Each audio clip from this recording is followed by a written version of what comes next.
Let's now tell you all about the extraordinary prisoner exchange between Russia and the West. 3 Americans, including Wall Street Journal reporter Ivan Gershkovich, returned home in a high-profile prisoner swap involving 26 prisoners from 7 different countries. This exchange took place on an airfield in Turkey, marking a monumental diplomatic victory.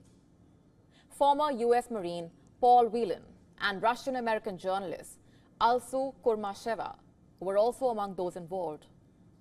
According to media reports, there was jubilation and relief at the Joint Base Andrews in Maryland, U.S., with U.S. President Joe Biden, Vice President Kamala Harris, and the families of those freed welcoming them back.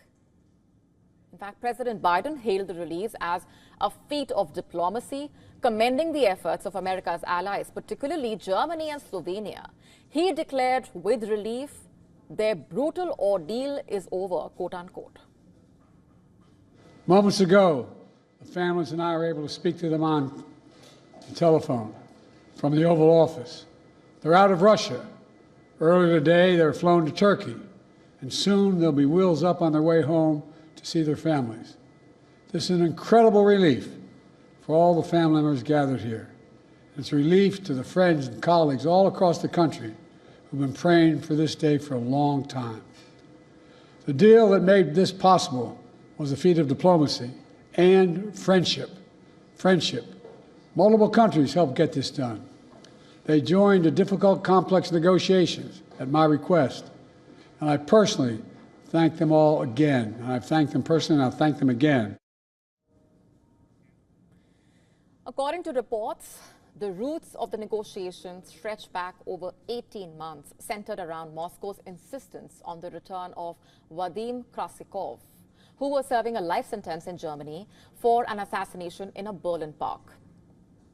Krasikov, along with other prisoners, has now been repatriated to Russia.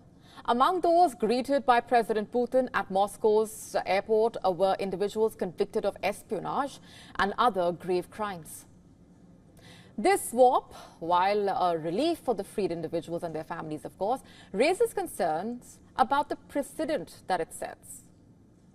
According to experts, Putin's priority was clear: reassure Russia's overseas espionage agencies, primarily the SVR and the GRU, his military intelligence, that he would get their operatives back no matter what.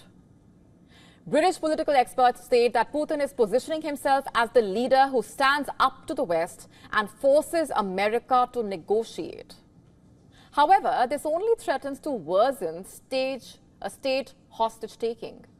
In an article in The Telegraph, Bob Seeley, former Member of Parliament of the United Kingdom, wrote that Krasikov was a hitman imprisoned for murder, and Putin will learn from this that his ruthlessness pays off.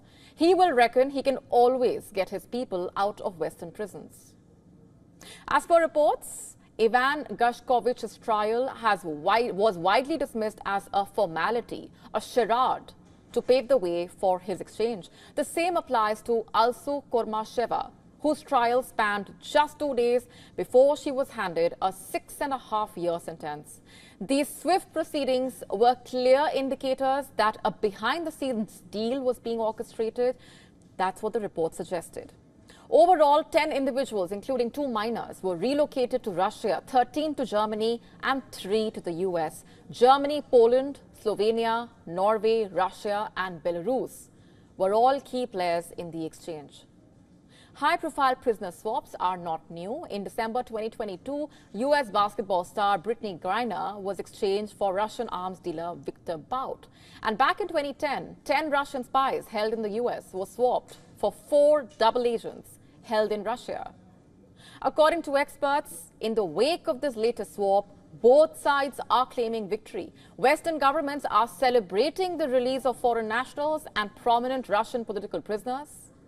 Meanwhile, Moscow is heralding the return of its operatives. As per reports, the negotiations leading to this exchange were described as feverish and testing, conducted against the backdrop of soaring U.S.-Russia tensions over the Ukraine war. In fact, U.S. National Security Advisor Jake Sullivan emphasized the intricate and painstaking nature of these talks, highlighting the challenging environment in which they took place. To stay up to speed with the latest news, download the WION app and subscribe to our YouTube channel.